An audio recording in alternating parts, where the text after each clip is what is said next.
Why are there no good movies coming out this year? The very next part in the long-running saga. Star Wars Episode 10. Oops, All Women. Illumination presents the movie event of the year, the Pong movie, starring James Corden as the Ball. Right, I'm giving up on the movie industry. I'm sticking with, I'm gonna be reading books from now on.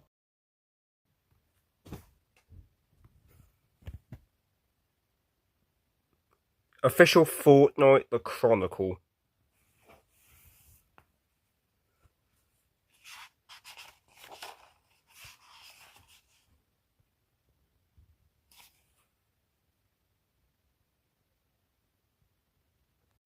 Who needs books, right? I mean, screw 'em. Come on, we got video games. No, nope, we're not reviewing corporate. Well, guys, I guess I'm gonna have to give up on media in general. I think I'm gonna become a toy review channel.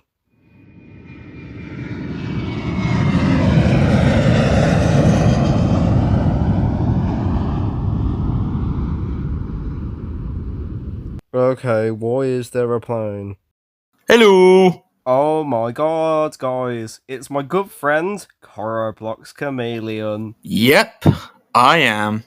What are you doing here, you fool? I've heard you're giving up on media and instead going to become a toy review channel. Yeah, I've lost all hope in media, Coroblox. Can I at least give you something to review? Yeah, what is it? Wow, thanks for this, Coroblox. Bye! I wonder what's inside. Hsien-Ko the movie. Oh god.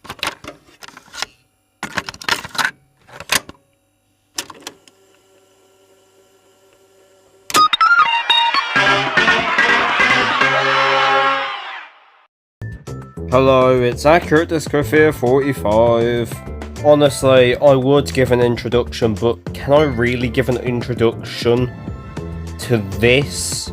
I know fully what I'm looking at, and honestly, I don't know if that's better or worse.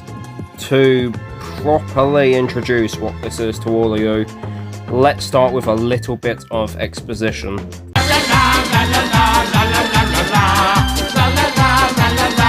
Right, here goes. Hsien-Ko the movie is a film I made all the way back in 2020. Yes, while everyone was dying of the Chinese common cold, I was out here making full-fledged movies. I say full-fledged, but nah, I only ever got to make 16 minutes of it.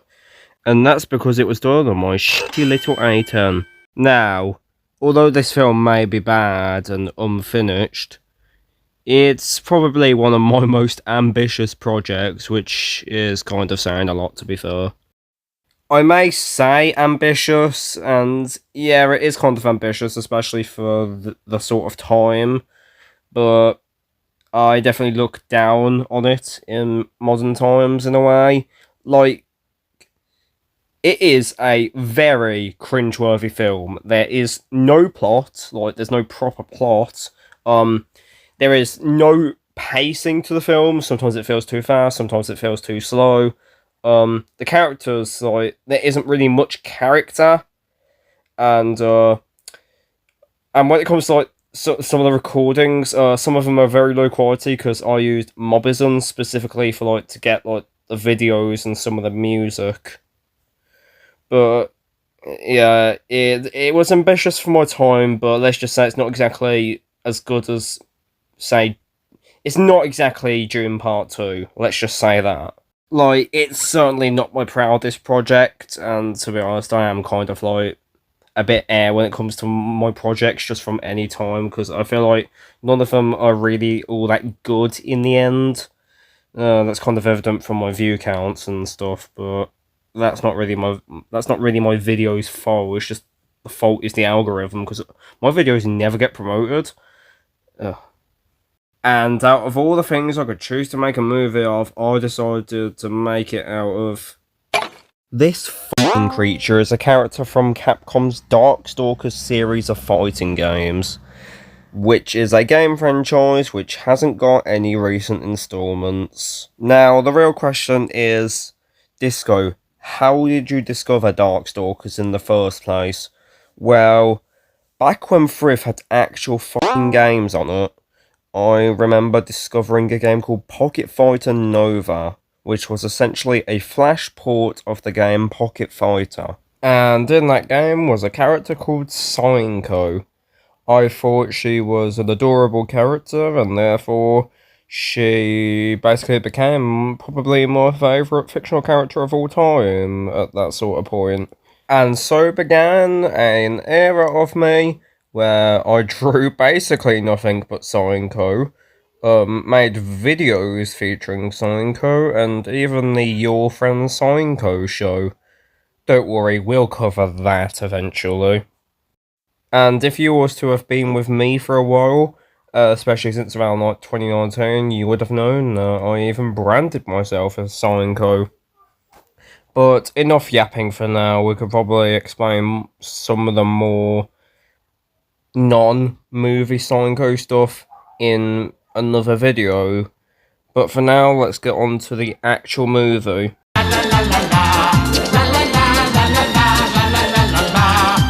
The movie begins with a Columbia Pictures logo, and then the Sony Pictures Animation logo. And for some reason, there is no actual Sony logo inside, meaning... yeah, I don't know. Also, the film is a 2020 release, but it uses the 2006 Sony Pictures Animation logo. No, you! Then the actual movie begins with this, which is a clear sign that someone needs to get up, and that is... me! After the most 2020 Power Director transition, we get somewhat of a title card. And no, the poor recording of the song Sunshine is not helping. I even made my own company, Pure Ollie Channel, which, funnily enough, canonically has the abbreviation of POC. And I don't know about you, but honestly, the thought of a multimedia production company being called People of Colour makes me violently ill in my mouth. And the very first physical appearance of Hsien-Ko in the entire film makes it look like and sound like she had a really nice dream. Oh yes, time to wake up, I suppose. My alarm clock told me so. And in the next scene, she basically inherits the personality of SpongeBob. And no, I don't mean seasons 1 to 3 of SpongeBob, I mean like post-season 6 SpongeBob. Hey Lin, time to wake up. Not now, Hsien-Ko. Oh, shut up. Right, time for the actual title of the film. And surely I can't have messed it up. Right?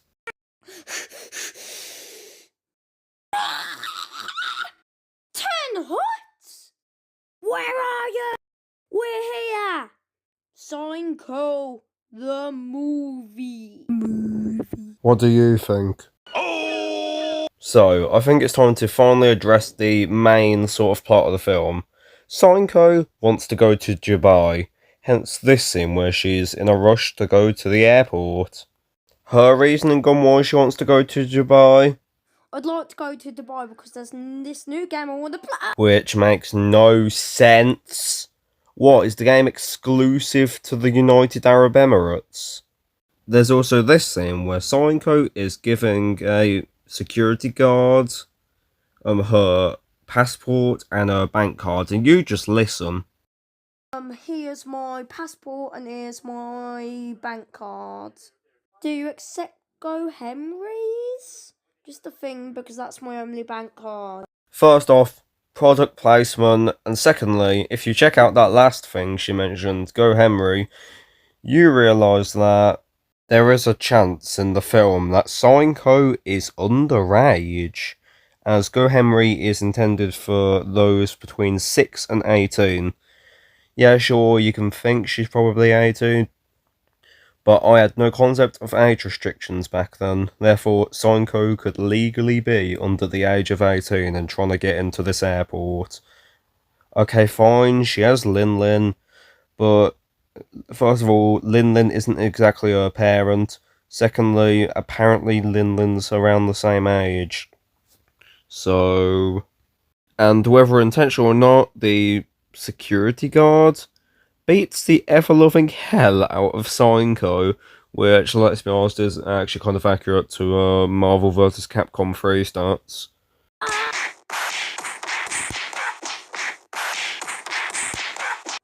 And this little incident leaves Hsien-Ko's face looking somehow even worse than it already did. I guess I'm never going to Dubai then. And if you're wondering why I'm in my classic outfit, it's because Lin changed it.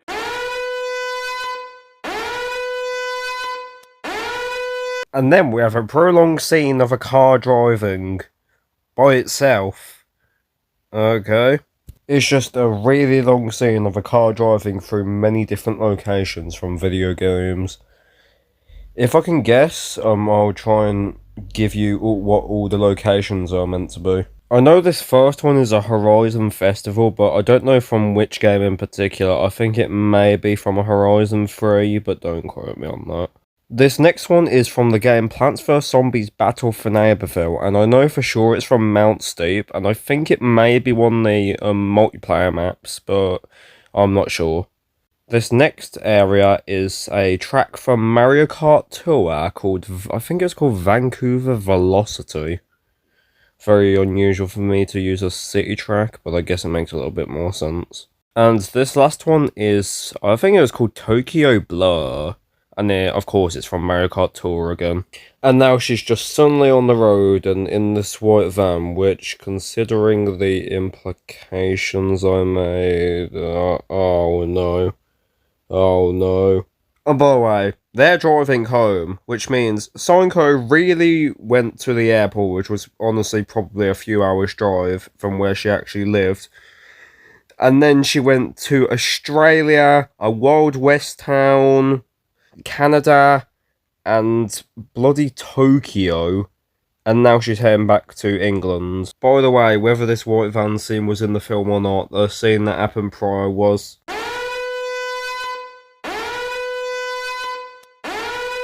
There's an entire scene in this film dedicated to a bunch of delinquent cars that just mess up Hauler or some stuff while he's trying to go sleep, which is a clear and direct reference to the hit film Cars. And just like a Disney/Pixar film, we learn a very important life lesson.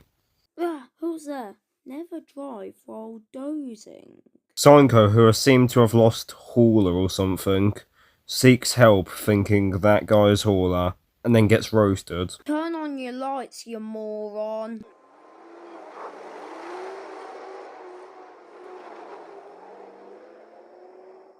By the way, the entire scene that follows is.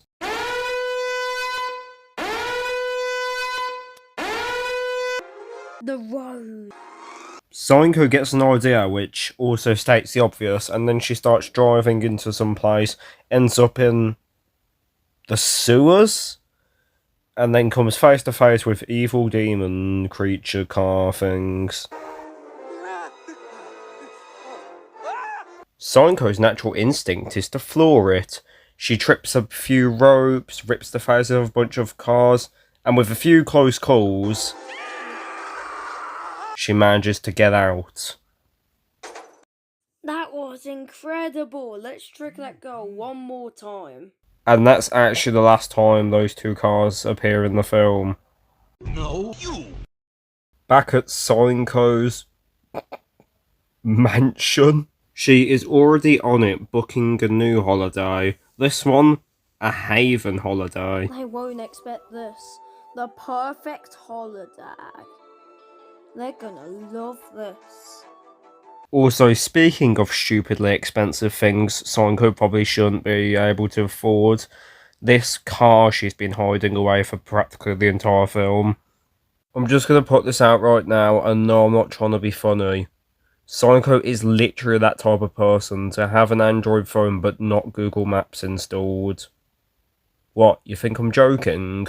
Look for yourself. Human head bone emoji! The next day. Suddenly, a SpongeBob reference.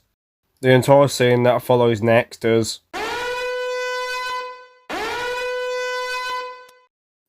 Alright, you lot, pack your bags, we're going on holiday. Oh, and this next scene is the definition of... It's approximately 14 minutes of vids attempting to buy a DVD of the TV show Jimbo and the Jet Set. Oh yeah, speaking of more, here's more. It's vids, Bin, and Lin Lin singing along to different songs. After the painful car ride, everyone is officially at the Haven, and they're all sleeping. Vids does a very naughty thing. Hsien-Ko turns into a pair of scissors, and we get our first view of the holiday site.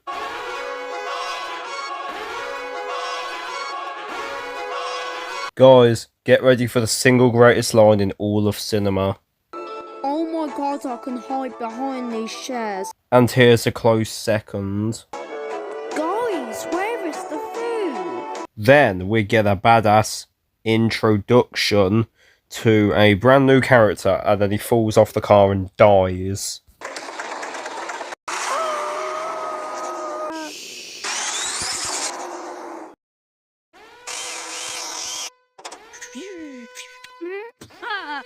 And then we got the third contender for the best line ever said in a film. Where's my sandwich? Also, this next part is straight up boring. It is probably the most pointless scene in the entire film. I saw a blue glimpse, so maybe it was Sonic the Hedgehog? Don't be so silly. Maybe someone's hedgehog ate a nitro? Don't be silly, no one can eat nitro. Have you seen the movie about the snail though? You know, the one where the snail was named fast or something? You know that film? Yeah, but that's an animated film. That's my point, Hsien-Ko. But what if something could happen like that in real life? Will you stop? The joke is basically not even winking and nudging, it's just straight up going, guys, do you remember the Turbo film? Do you remember it? Yeah, Turbo. I'm going to straight up skip the next part. It's boring, and yes, you guessed it, it's more...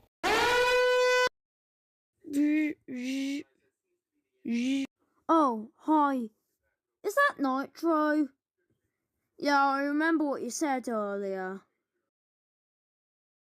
Here's my phone number. I can fix anything. I'm happy to help. By the way, for those curious, this scene does not appear earlier in the film. Hsien-Ko and Nitro then continue on their call with single-handedly the worst pacing possible. Seriously man, watch the actual film. It is one of the slowest scenes in the film. Then Nitro heads over to Hsien-Ko's caravan, fixes her bathtub or some shit, and then just watch how it plays out. Wait. Nitro, did you just turn my bath into a car? Welcome to the Bathmobile. Fun fact, the voice of the Bathmobile is actually my own mom. The fact I managed to convince her to voice act in this piece of shit is beyond me, but she did it. Hsien-Ko nearly dies, teleports, okay me, and her Bathmobile makes single-handedly one of the worst engine noises I've ever heard next to a Volkswagen Golf. So Hsien-Ko keeps having these weird visions of her dying while driving. I wonder what everyone is doing right now.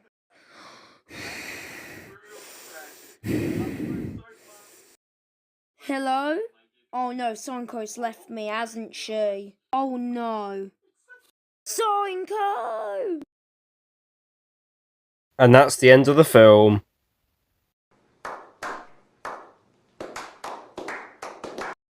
What are my thoughts now that the film's over?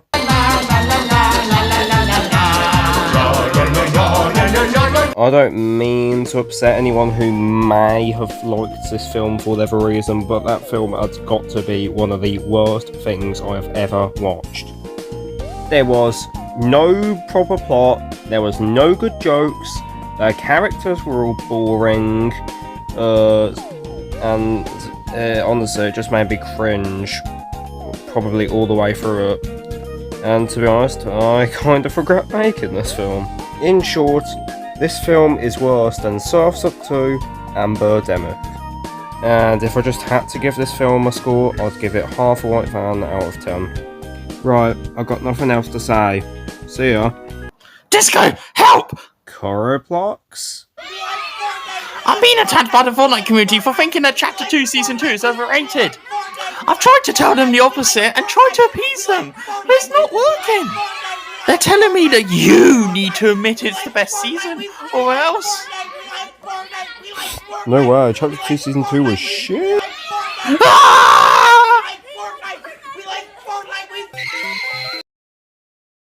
Thanks for tuning in. We hope to see you again tomorrow night.